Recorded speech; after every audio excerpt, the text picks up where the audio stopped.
You're watching Let's Chat.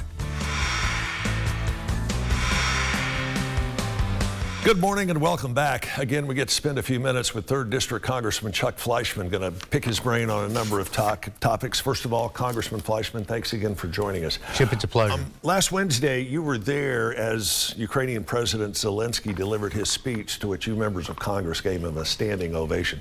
What were some of your abbreviated takeaways from that speech? Thank you, Chip. We actually gave him several standing ovations, I think well-deserved. I think we saw in that chamber heroism on his part. Obviously, a leader of a country that is being invaded, it's under attack. Men, women, and children are dying. A sincere and earnest plea for help from Zelensky. Two willing Republicans, Democrats, senators, House members, and administration officials. There was great unity. So far, it seems like most folks here in America are under agreement, no American boots on the ground in Ukraine, at least for right now. Is that going to be changing in the foreseeable future, in your opinion? I don't think so right now, and I think you're absolutely right. The vast majority of Americans want no boots on the ground and don't want a fly zone. Zelensky wanted a fly zone. I was very strong in my vote for Ukrainian aid, that $13.6 billion package. I chose to vote for that. I want to see humanitarian and military aid to Ukraine. This is a very tense situation. The Russians have failed in a lot of their objectives. They have been ferocious in that country. We don't know what Putin is going to do next. So it's very dicey, it's tense. But right now, we need to keep economic, diplomatic, and military aid there to help the Ukrainians and work with our allies. And these economic sanctions seem to be having at least some effect on Russia to some degree. Do you have any more of these in the back pocket that are going to be unveiled a little further down the road, or do you know? Certainly, yes. The sanctions have had an effect. There's no question that the ruble, their currency, has taken a dive.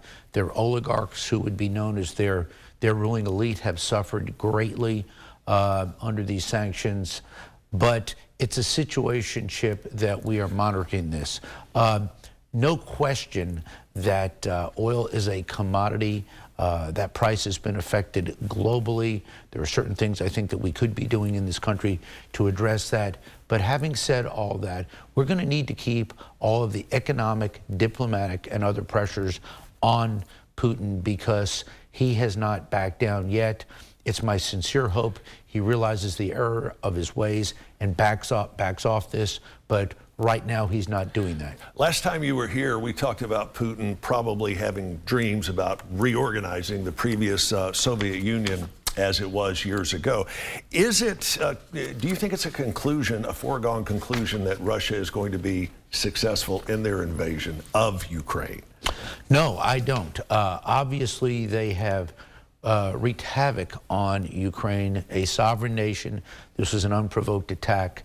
The casualties were horrific, are horrific, infrastructure damage, but they have not succeeded militarily. I think Putin underestimated the will of Zelensky and the Ukrainian people to fight for their homeland, and they've done a great job. The Russians have sustained a tremendous amount of casualties. We've seen some reports, 13 up to 20,000 tanks, planes knocked down. When you're in a country like that and invading, not only do they have to do an invasion, they've got to hold it. And they're not doing a very good job of that. We've seen cities all over, from Kiev to Mariupol, to fight. They're fighting the Russians. So nothing's a foregone conclusion. I will applaud Zelensky, though, for wanting to keep negotiations and diplomatic options open with Putin and the Russians. He is willing to talk. Again, another feather in his cap. Putin seems to be getting a little more reckless with each passing day that this goes on. What do you think could be next?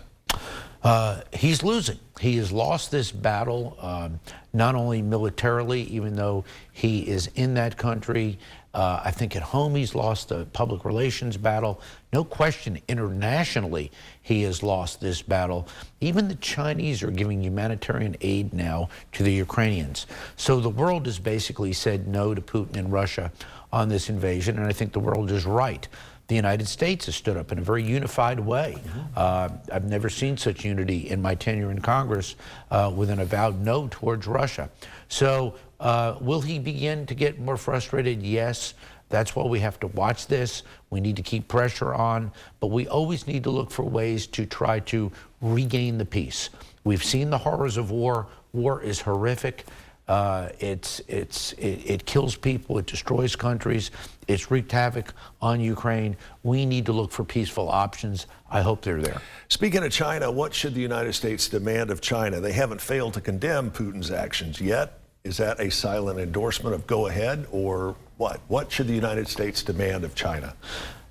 China is a big question mark. There's no question that China is our rival, is the United States' rival economically. Russia is not. Russia, in many ways, is still a backward country economically. They don't have the financial wealth and reserves to compete with the United States or China.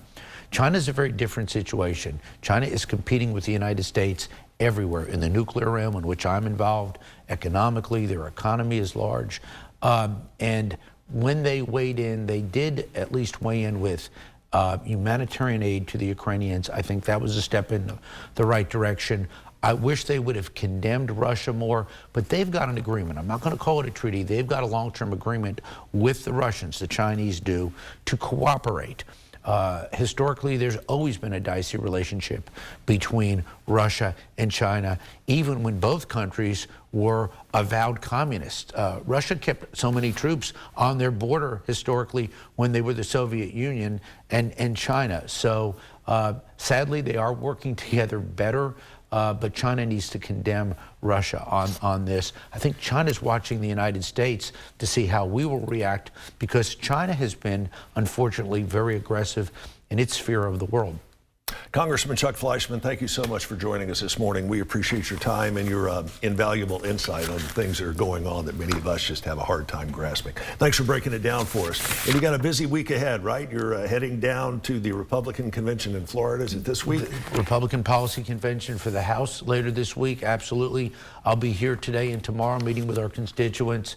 Extremely busy on Ukrainian issues, but also we're waiting the president's budget to come out. As Tennessee's appropriator in the House, I'm the only appropriator, Republican or Democrat in the House, senior appropriator, we will begin to get work on fiscal 23. Fiscal 22 has been closed.